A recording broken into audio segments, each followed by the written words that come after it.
Good evening, everybody, and welcome once again to Story Hour. I am your host, Daniel Marcus.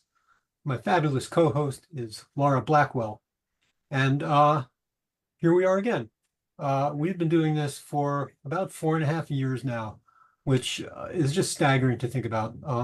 I started Story Hour in the early throes of the pandemic, and my thinking was I just wanted to create a space for my writer friends and I to share our work with each other. I asked Laura to join me as co-host very shortly after I kicked it off, just a couple of months. And since then, it has just grown so far beyond our wildest expectations. It's just been amazing. Every week, we bring you work from, the far corners of the broad tent that is speculative fiction, everything from horror to hard SF to weird and everything in between, and a range of writers from folks who just have their first handful of publications under their belt to multiple award winners and finalists. So here we are again. The way this works is really simple and kind of harks back to stuff that early humans probably did, sitting around the fire telling each other lies about the big hunt. So we do the same thing here. We sit around the electronic fire and tell lies. Um, and so tonight we are very happy to have Michael Conley and Raven Oak.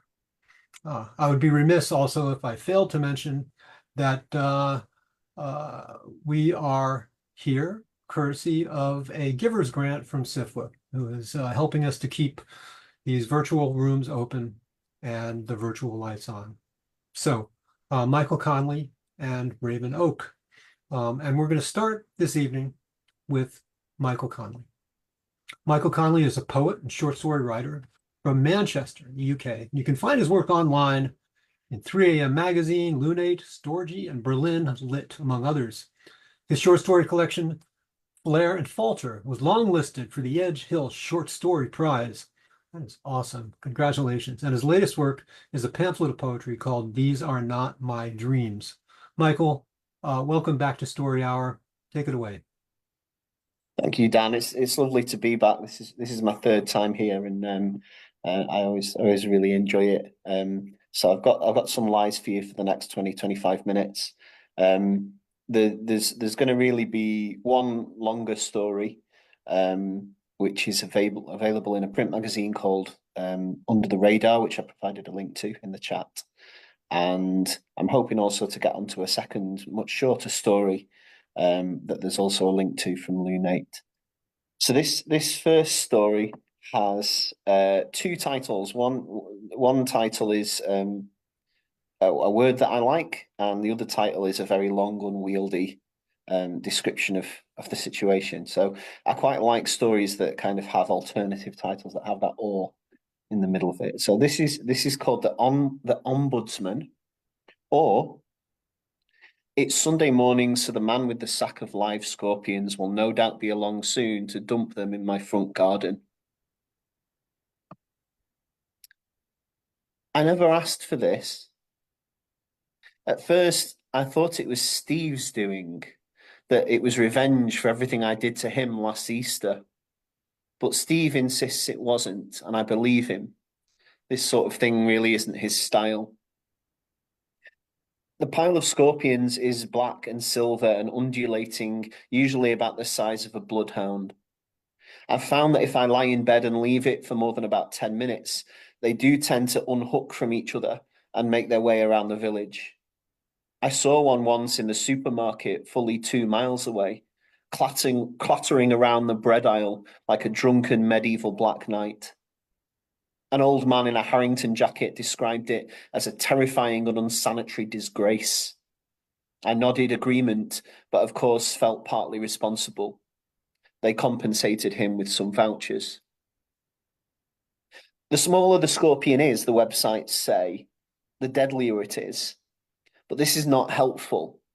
I don't have any larger or smaller scorpions to compare these ones to. The advice is to avoid keeping large piles of wood near the house, but I wasn't doing this.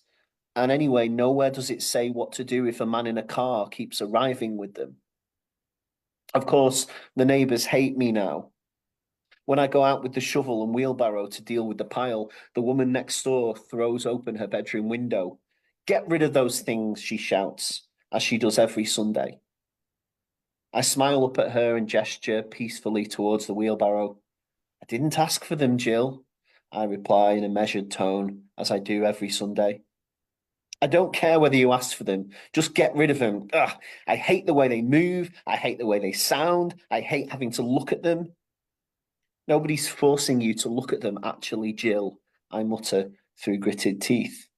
She slams her window shut. It takes, as usual, 3 trips to transfer all the scorpions into the shed. The shed is now becoming untenable as a place to store them.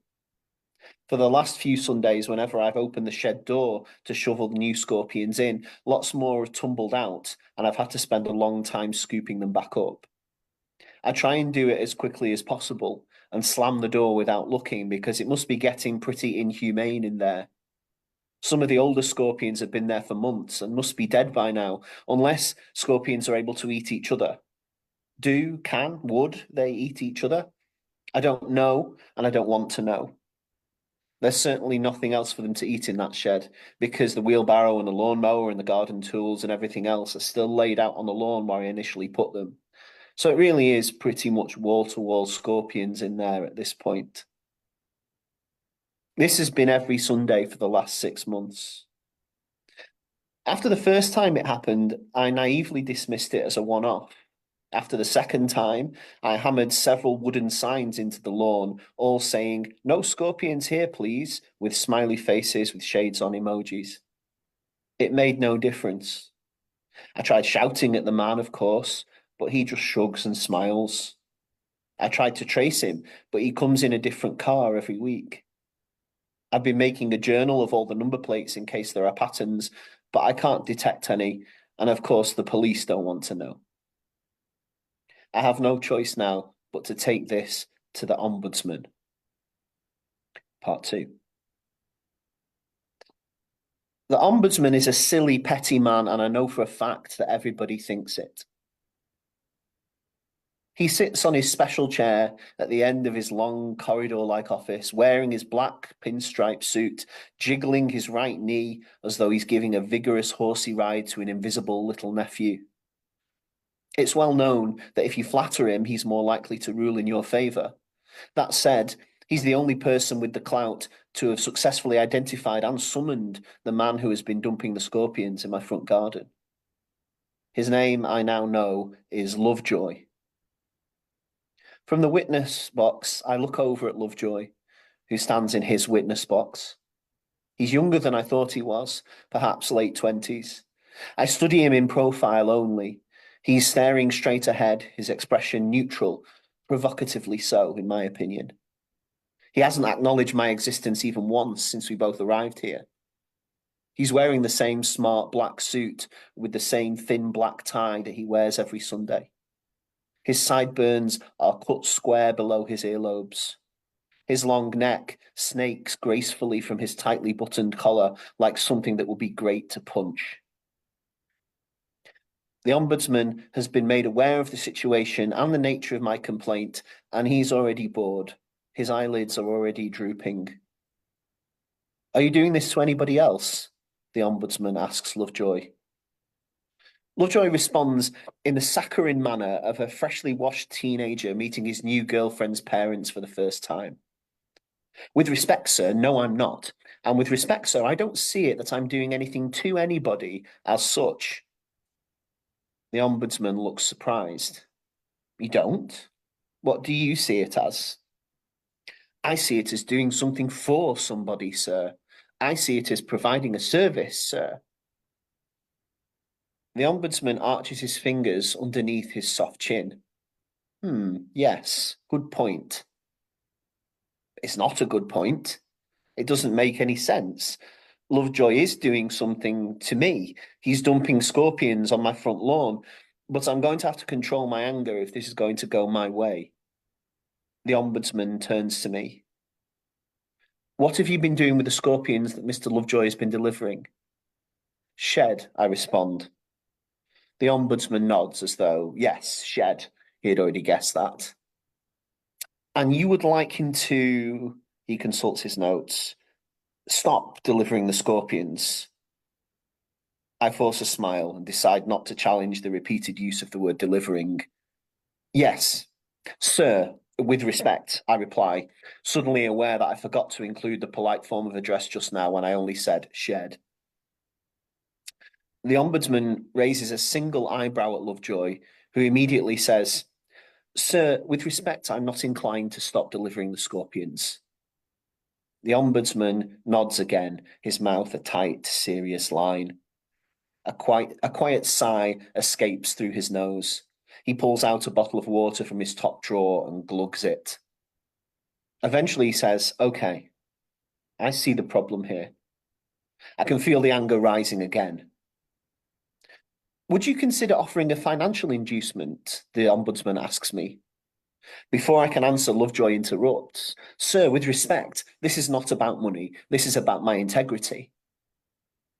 The Ombudsman leans beneath his desk to replace the half-empty bottle of water. Lovejoy, for the first time, flashes a glance in my direction, as though to check if I'm watching him. He winks, subtly enough for it to be deniable. What is it that you hope to achieve, Lovejoy? The Ombudsman asks, straightening up again. A reputation for calm efficiency, sir, Lovejoy replies. The Ombudsman chuckles to himself. Well, young man, I don't think there's anyone who can argue with you there. He turns to me again, his smile fading slightly. Hey? I mean, regardless of being his opponent here, you have to admit Mr. Lovejoy's calm efficiency, don't you? I nod. I do have to admit it. He has been calmly efficient with the delivery of the scorpions. The Ombudsman has decided to find Lovejoy a charming and impressive man, and that's bad luck for me. Then it's settled. The Ombudsman leans back into his special chair. He bangs his gavel on his desk. I find that the defendant may continue delivery of the scorpions. He pauses. Calmly and efficiently, he winks. The two of them laugh together. All that remains is for the two of us to shake hands and for the photographs to be taken for the Ombudsman's display wall of justice. The Ombudsman stands in the middle of us and puts his arms around us. I dislike his strong smell. Part 3. After months of careful planning, I finally have Lovejoy exactly where I want him, tied to a chair in my kitchen.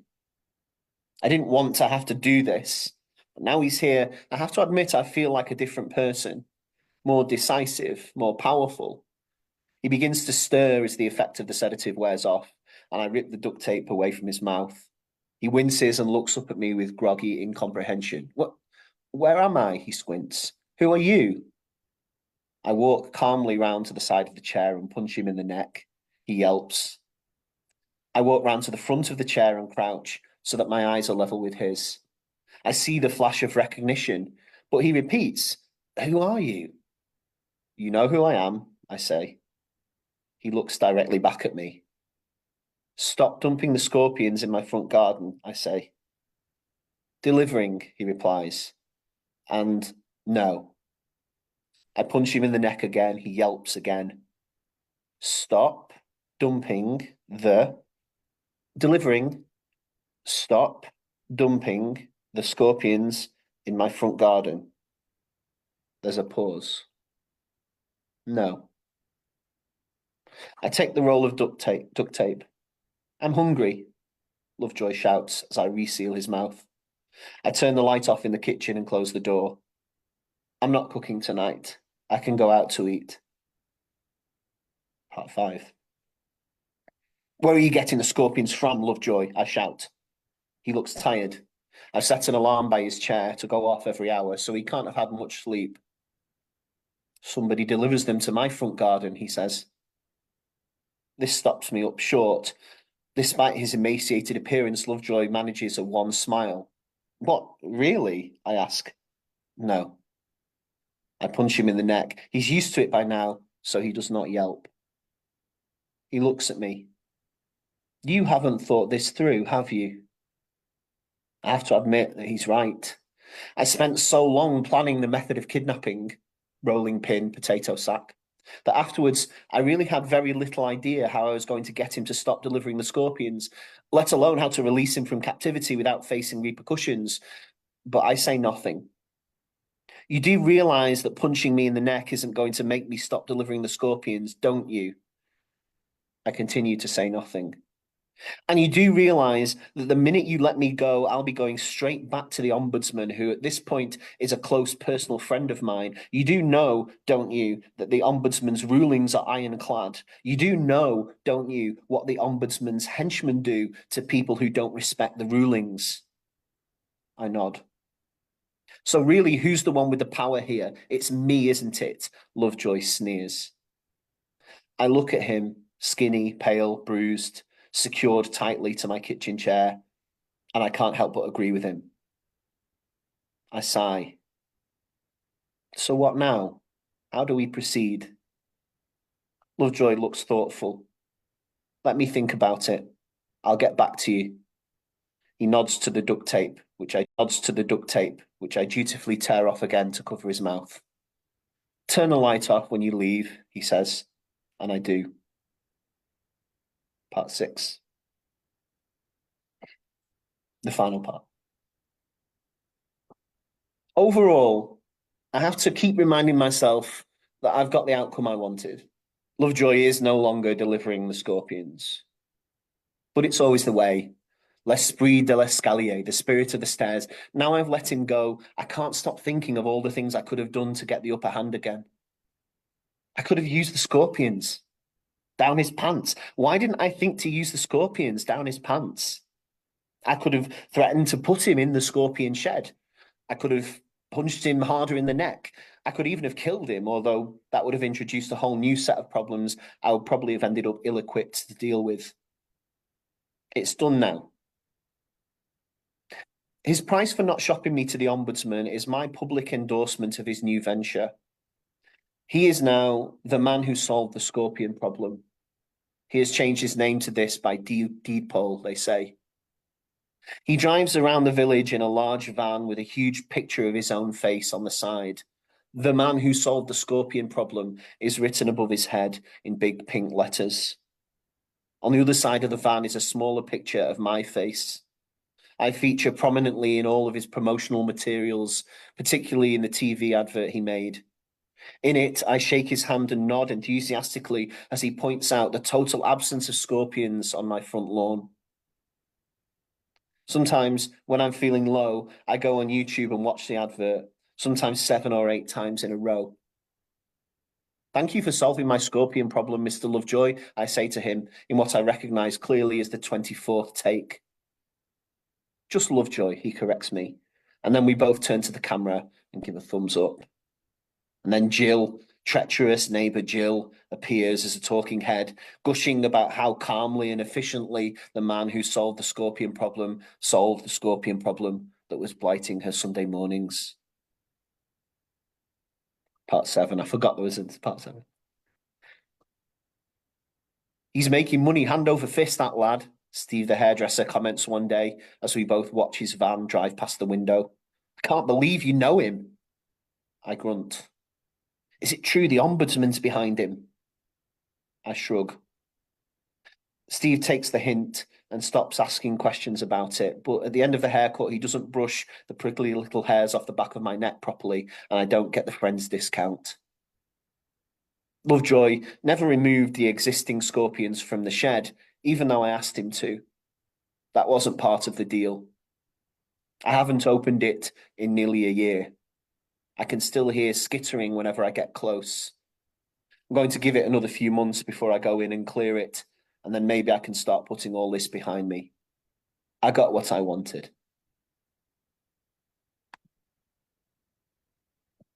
Thank you. So I did have a second very short story here. And this one was published online in a magazine called Lunate, and I put a link to that magazine in the chat. So if you wanted to read along, you can do. Much shorter than this one. It's a flash fiction one. So this one is called Molton Aggregates Informal Statement, 0022. I think we did everything we could possibly have done. The rolled up carpet was much taller than the man, and he was carrying it diagonally across his chest, with the top lolling over his right shoulder and the bottom curled around his left hip. Certainly, we spotted him nice and early as he staggered down the long gravel path towards our booth at the barrier. We had plenty of time to remind each other of the required response. As per Director Hodges' instructions, we were supposed to stop any intruders at the quarry entrance and ask them to state their business. Then, no matter what that business was, we were to turn them away and make it clear that nobody was to enter the quarry under any circumstances, even with written permission. We agreed that Anderson would do the talking, and I would remain a silent but authoritative presence in the background. If I were to criticize anything about Anderson's approach, which, let's be clear, I'm not, then perhaps he asked the man carrying the carpet to state his business a little too early. Anderson shouted at him as soon as the man was in earshot, but still quite far away, which in some way seemed to lend the man an advantage. The man shouted back without breaking stride. "My business is delivering this carpet I've got here." And I suppose the way he said it made us feel as though the question had been a stupid one, which put us on the back foot. Even at the distance, in the paleness of the moonlight, we could both see that it was a beautiful carpet. It was at this point that I started to suspect that there was a person hidden in the carpet, and I think Anderson did too. I thought it was clever how Anderson didn't challenge him on it straight away, but instead asked him if he wanted any help carrying his carpet, as a kind of way to let him know we were onto him. The man, slightly out of breath by this point, said, "No, you can't help. Only I know how to do it without damaging the delicate fibres." I suppose that response was fair enough. Neither of us were trained in that sort of area. But again, the way he said it did discourage us slightly, as though he was the expert and we were simply a pair of dumb, big-handed apes who couldn't be trusted not to break things. There was a silence then.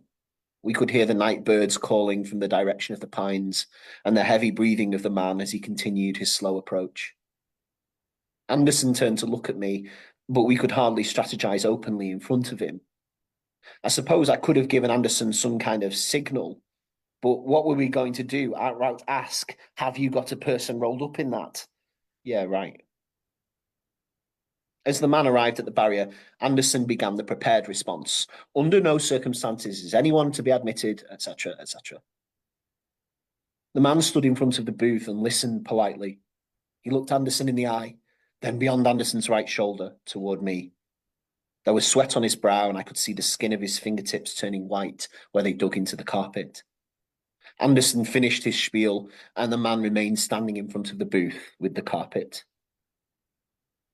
This is the only point where my account is likely to differ substantively from Anderson's. He swears he saw the carpet move, which I am certain I did not. He swears the carpet emitted a sort of strangled human yelp, whereas I am certain it did not. I said to the man, "You know, we should really make you unroll that to check." The man smiled. "After the week I've had?" he asked. That was what decided it. Neither of us had exactly covered ourselves in glory that week either.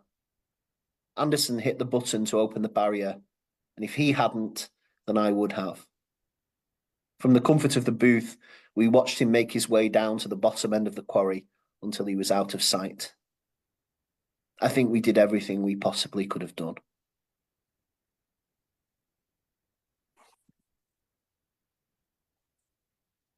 Thank you very much. As I said Oh earlier, man, it's been thank lovely. you, Michael. That was just fabulous work. I enjoyed both those stories so much. Um, Michael Conley, folks, repeat offender here at Story Hour. Come on back anytime. Thank Um, you very much. and it's our custom to just pause between authors, take a breath, kind of reset, and prepare for the next work. So we're going to do that. We're just going to chill and breathe, and then we'll get on with the show.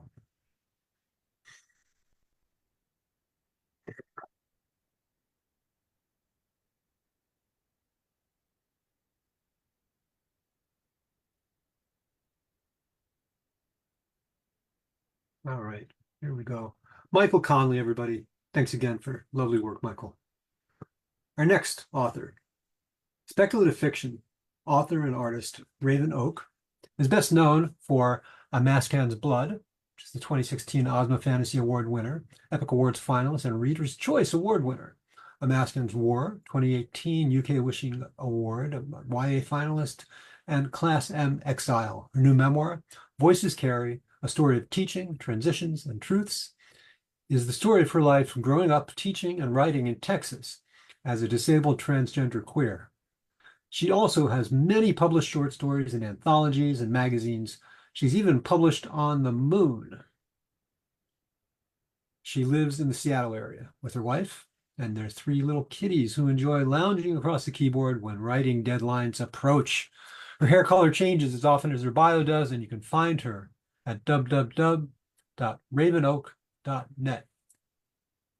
Raven, welcome, and the floor is yours. Thank you. Thank you for having me. I'm going to read a short story first that is called Dragon Springs and Other Things. It is in the same title short story collection of mine called Dragon Springs and Other Things. If I have time, I might read a little microfiction piece. We'll just kind of see how the timing goes, as this is a little smidge on the longer side short story wise. All right. A dragon? Why a dragon? The real question's why not a dragon? I mean, can't you see it? I asked. My father frowned, his bushy brows climbing further toward his receding hairline. No, just picture it. Robo-wings in gold stretched out across the blue skies of Garmin. What a sight! Everyone would love it. My father sighed. No, Jonna, wouldn't this time off from your studies be better spent developing something of, well, better use? Perhaps fixing the plumbing at the academy, or working on that new steam-powered contraption, that rolling thing. What did Braun call it? A train, Father. Yes, the train. Why can't you make something like that? His Majesty would be sure to notice us, your work. Just what I need. Another man telling me what to do. What's that supposed to mean? I waved a roughened hand in the air. He wouldn't understand even if I tried to explain it. Besides, what would you make a dragon out of? I grinned. It was a question I'd contemplated for years, ever since I'd been apprenticed to Braun. Springs and, well, other things you wouldn't understand. It doesn't matter. I've got the plans drafted in a space in Braun's workshop, ready to go. He leveled a new stern glare. I had hoped you were beyond such frivolous ventures, Jonna. You're 15 and apprenticed to one of the best tinkerers in the kingdom. It's a high honor, not one to be taken lightly or squandered away on fantastical nothings.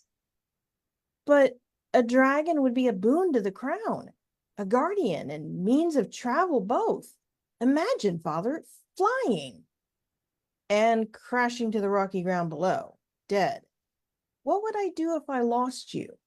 His voice trembled as he spoke, and he gripped my shoulder tightly.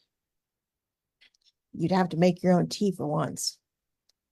Promise me you'll put your time to something more worthwhile, something safer.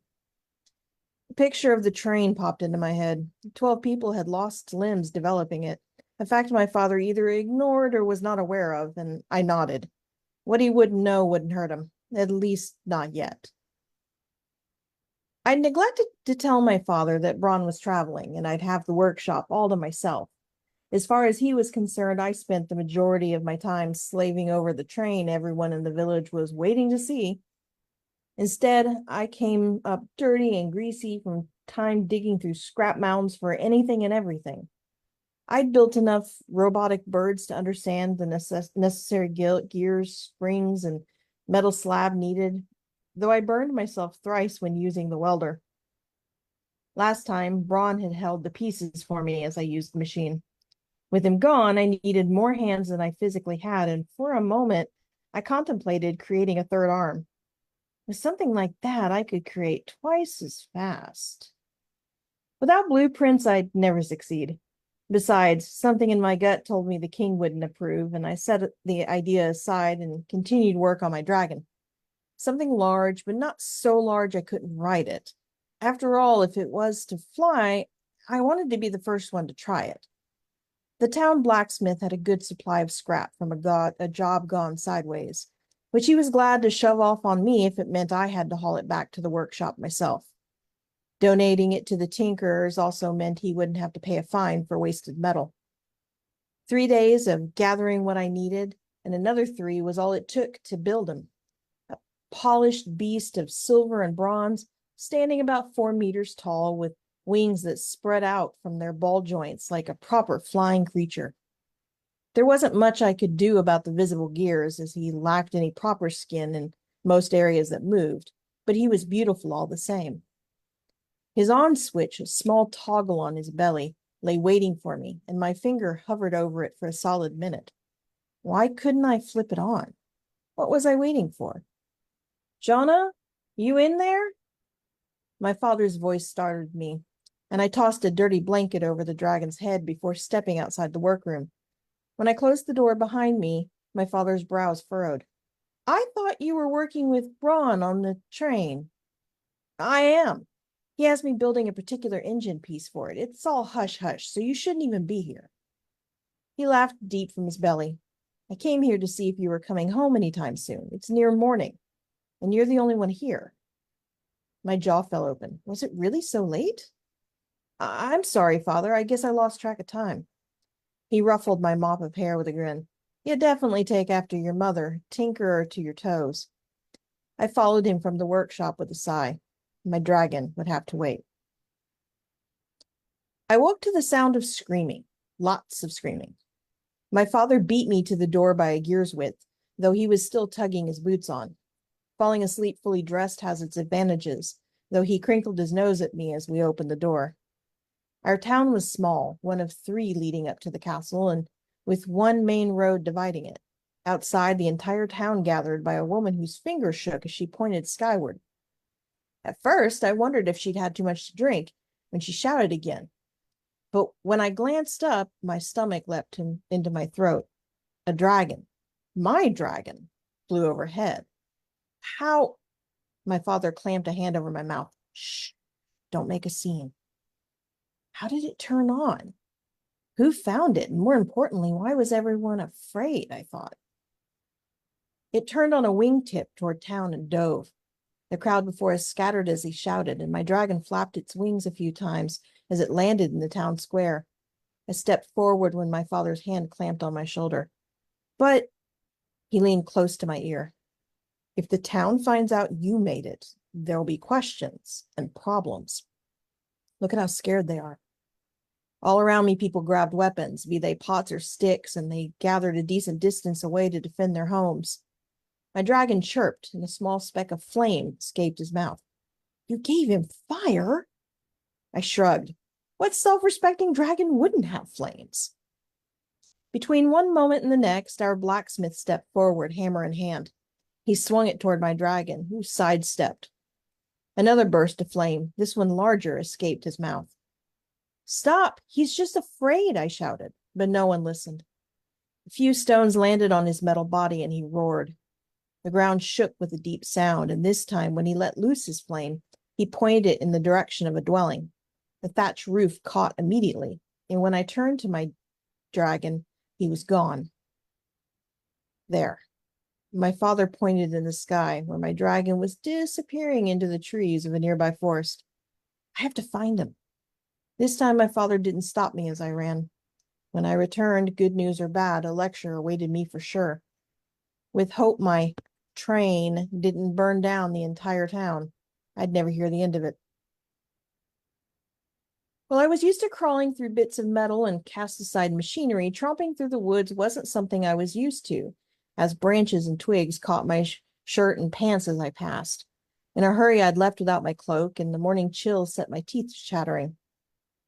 His warning growl reached me before I spotted my dragon, and when I stepped into the small clearing, his eyes shifted from a deep blue to green and back again. A tiny puff of smoke escaped his nostrils, but otherwise he sat facing me, waiting. I am so sorry. They didn't know you were scared. They thought you meant to hurt them. I spoke, but he gave no indication that he understood me, and I sighed. Can I approach? I took one step forward, then another, when he remained still. My dragon watched me, and while his eyes held intelligence, he didn't answer. Maybe he couldn't. Maybe the speech center wasn't working. I reached out a hand to touch him, and he leaned back. I won't hurt you, promise. It was the same metal I'd used to build him, but something about his snout felt different, almost alive. When I leaned to look at his sides, they moved. Inhale. Exhale. I stumbled backward and tripped over my boots. The dragon whined when I hit the ground, eyes rapidly swirling a sharp blue. He nosed my legs and snorted. He was breathing. Machines didn't need to breathe. I studied the metal of his face as it reflected the sunlight like metal should, but it also rippled. The pieces of him flowed like skin. You're alive. That's how you turned on, because you're alive. This time when I touched him, I ran my fingers under his chin and he crooned. He couldn't speak, but he didn't need to. Stay here, I told him. I need to explain things to the townspeople so they won't hurt you, okay? It'll be safe here. My dragon settled down on his haunches, tails and wings wrapped around him like a shield. It'll be safe here. Stay, I think. I backed out of the clearing cautiously, but once away from my dragon's gaze, I ran for all I was worth. He was alive. My dragon lived. One home lay in rubble when I returned to town, and a few others lacked roofs. Though the stench of smoke and soot remained, the flames were gone. My father spotted me and gestured for me to follow him home. He closed the door behind me. Did you find the creature? Yes, he's alive. A well-designed machine should move like it's living. I'd be surprised if anything you made did not else. My hands froze at my side. How? You think me a simpleton, Jonna, because I'm not a tinkerer, but I've lived with one for 20 years before your mother passed. You think I can't understand the way your mind works? The draw of creating something no one else has? What I don't understand is why you set it loose on the town. I didn't. That's what I'm trying to tell you. He shook his head. Look, they've sent a message to the king. The guards will be here soon to slay the beast before it does any more damage. It would be better if you tell no one you created it, let alone that you set it free. Wait, the royal guards? But he's just a young dragon. He was scared. They hurt him with rocks, and he didn't mean to burn down a house. Please, you can't let them kill him. He's alive, not just a machine, but actually alive. His hand gripped my shoulder. Do as you're told, Jonah. Stay inside and don't speak of the beast again. The door slammed as he left, and a wooden cup fell from a nearby wall shelf. My dragon awaited me in the woods. I'd told him it was safe. My mind whirled, and when I looked out the window, my father spoke with the blacksmith. Had he recognized the metal I'd taken from him? Did he know who created the dragon? When the blacksmith glanced toward our home, he met my gaze straight on, and I backed away, allowing the simple curtain to fall back into place. When I took a second glance, both men had turned toward the square where our runner stood, chest heaving. He held a parchment in his hands bearing dark ink. The king's mark. It was a bounty. I tore through the front door, not bothering to close it on my way out, and stopped near the back of the crowd. King Edwin has declared a 10 silver reward for information related to this beast. 30 silver for anyone who can rid us of it. He ain't sending the guards? Asked the baker. The runner shook his head. Guess he figures with a reward he won't have to. I inched back from the group until I stood beside our door. Once inside, I glanced in the small mirror that hung on the wall. Dirt smudged my nose and leaves clung to my shirt. There was no chance I could gain entrance to see the king looking like I did, but the longer I dallied, the higher the chances were that my dragon would die. I rubbed the corner of the curtain across my face and brushed at my clothes. I would have to do. By the time my father noticed his missing horse and daughter, I'd be at the castle and under the watchful eye of the guards, or so I hoped. When I approached the forest clearing, my dragon lay still, his eyes closed. His nostrils twitched as he recognized my scent, but otherwise he remained relaxed and resting. Dragon, I have to go to the castle now. There are people coming for you, and I need to explain that you aren't dangerous. Is there somewhere you could hide? Somewhere safer than here? He stood, stretched his legs and then his wings, and then launched into the skies. Whether he understood all my words or not, he recognized the warning in my voice. I returned to my borrowed horse and set off toward the castle. Halt! The guardsman held up his hand as I approached. He walked up to me and frowned. What business do you have here? I hear there's a reward for information on the beast. There is. Are you here to report such information? When I nodded, he took the reins from me and led me in through the castle gates. Let's have it then. This information's for His Majesty only. His slick smile was as slimy as his figure, and I stood my ground. When I didn't react to his breath in my face, he sighed and called for someone else on the wall. A moment or two later, a broad-shouldered guard with a fair number of facial scars approached. What news, Gareth? Little Runt says she has information on the beast. Did you ask her what it was? Gareth laughed, a vile sound that made my skin crawl. Says it's only for His Majesty. The broad-shouldered guard nodded, then glanced at me. Have her horse seen to, Gareth. He frowned, but did what he was told while his superior gestured for me to follow him.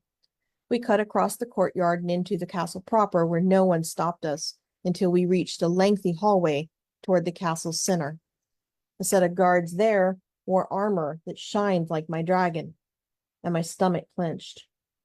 We have information for His Majesty regarding the beast. We. As if he had anything to do with my creation. While I often spoke my mind, much to the annoyance of everyone, this time I kept my mouth shut. When the guards looked me up and down, I bit my tongue until I tasted blood. They seated us in a waiting area until a few minutes later, when we were ushered into an audience chamber. I'd only seen pictures of King Edwin, which were apparently based on his younger years, as wrinkles and moles decorated his face now. His graying hair fell in thin waves above his shoulders, and his crown was nearly embedded in his fat head. The guardsman knelt, and I followed his example. You bring news of the beast? Too hollow a voice for a man of such size. The guardsman nudged me, and I stood. Yes, Your Majesty. Don't keep us waiting, girl. This is a dangerous creature. Yes, Your Majesty. No, Your Majesty. It isn't dangerous at all. My voice started to shake. The dragon, he's something I made. King Edwin's eyes narrowed. You made such a foul creature? Yes, Your Majesty. I thought it would be a boon to the kingdom, something that could help. He held up a hand to stop me. You're a tinkerer, yes? Apprentice to whom? Master Braun, Your Majesty. And this Braun knows of your creature? I shook my head. I see. Does anyone else know of your foolishness? My father, but only afterward. Only once it landed in our town. The king turned toward the guardsman. Would this be Garman, the town that sent the runner this morning? Yes, Your Majesty. Apparently it burned down some of the town. But he didn't mean to, I shouted too quickly. He was scared. He landed in town because he saw me, and when some of the townsfolk threw rocks at him, he defended himself. He wasn't trying to burn down the town. He didn't understand. The king stood, pacing back and forth a few times before he stepped down the dais. I stared at my feet as he approached me, and when his cold hand lifted my chin, I tried to stare at my own cheeks to keep from seeing him. Look at me, child. My gaze crawled up to meet his automatically, and I held my breath. While I thought him old, nothing compared to seeing him up close. He was ancient. His wrinkles had wrinkles, but his blue eyes were bright as he stared at me. You're Jonna, Ava's daughter. You know of my mother, Your Majesty? One of the best tinkerers in the kingdom. Her loss was great. Now, while I don't think you intended harm, you've created a weapon, something of destruction that, if not controlled, could doom us. Because of this, I order you to bring the creature to me. My hands clenched at my sides as my eyes widened. King Edwin shook his head. You misunderstand my intentions, I think, as I don't wish to kill it, child. This creature is a boon, you were right, or it will be when we repair it. Think of how our enemies will flee from such a beast. It will rain fire down upon anyone who would harm us. But he's alive. He's more than a machine now. He's an innocent creature who knows nothing of war, your majesty. The glee vanished from his eyes. You will do this by order of your king. Now go, find this creature you've created. When the guardsman led me to my horse, he was polite enough not to comment on my tears.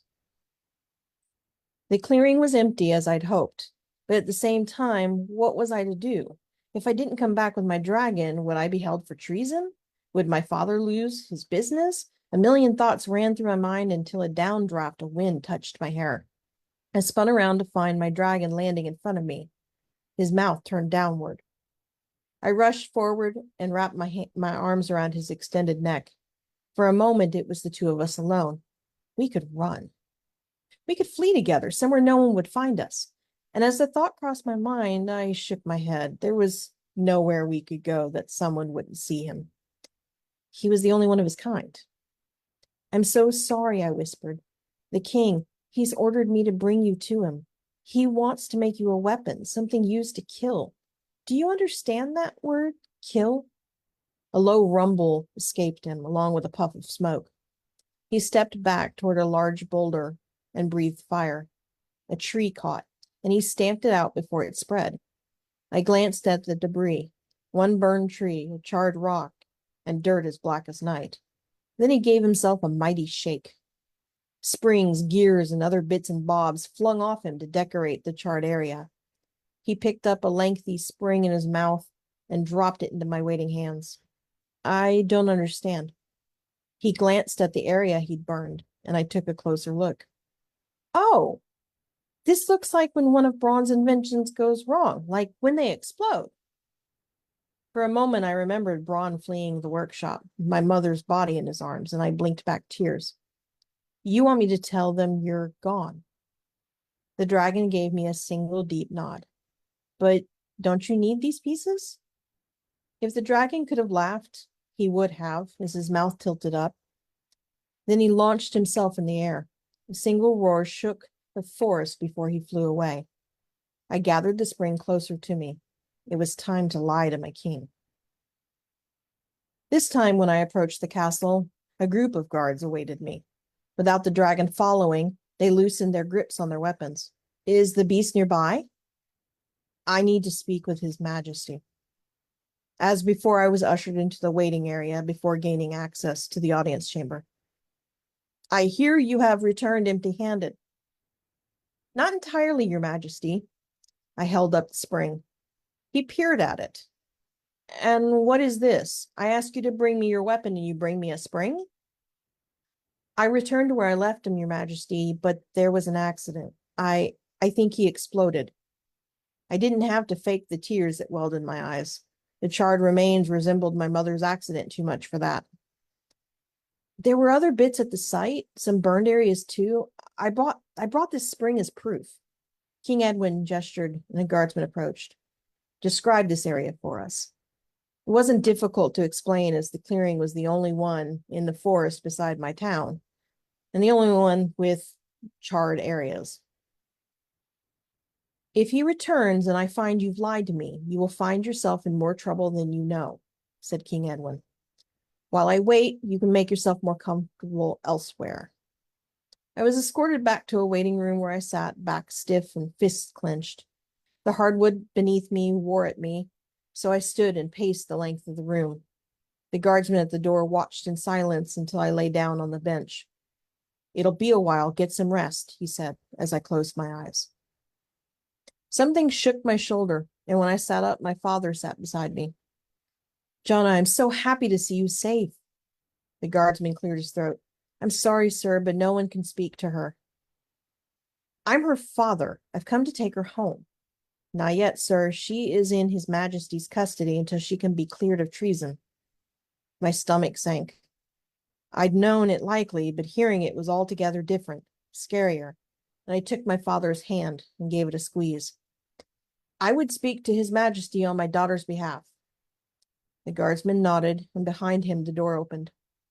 Another guard whispered something in his ear, and then they opened the door. His Majesty will see you now, both of you. The first thing I noticed was the charred bits and pieces from my dragon strewn before the dais, and my father squeezed my hand. With a frown, the king pointed at the pile. I would have expected more detritus for such a large beast. He wasn't a large dragon, Your Majesty. I made him small enough for me to ride. Spoken like a true tinkerer. My father released my hand and stepped forward. Your Majesty, I am Athos, Jonah's father. I promise you she did not understand the consequences of her actions. This tinkering, it puts all sorts of ideas in her head. I can promise that she'll... The king wagged a finger at my father. That sentence better finish with a promise that she'll continue her apprenticeship. I'm sorry, Your Majesty? Your daughter is much like her mother. I suspect she will soon be one of the best tinkerers in the kingdom. A beast like that could have changed the course of the war. If given the proper supplies, what else could her young mind create for us? My father's mouth fell open, then shut with a snap. Now, my guards have assured me the beast is destroyed, as she stated, so you can take her home. The king turned his gaze on me. I'll be keeping an eye on your studies, child. Do your kingdom proud. I don't suppose you happen to make a design on how you made that dragon. No, Your Majesty, I was just tinkering. Another lie, but there was no way I was allowing him or anyone else to try their hand at making this dragon army. I swallowed hard and then bowed deeply. A guardsman cleared his throat, and we followed him out of the audience chamber. Once clear of the castle, I gave my father a hug. I'm sorry, Father. Don't apologize. Never apologize when your king honors you. But he's gone. He placed a finger across my mouth. And never apologize when you've done the right thing. You know? My father leaned in closer to my ear. Saw him fly toward the border on the way here. I gave my father another squeeze. He always knew, and yet he loved me anyway. I hope he finds somewhere to be free, somewhere he won't be a weapon. Me too, Jonna, me too. So what other ideas have you got spinning around in that brain of yours? Oh, did I tell you about the machine that makes your food? He laughed as he helped me mount his horse. No, but I'm sure you're going to tell me all about it on the ride home. Am I right? Yes.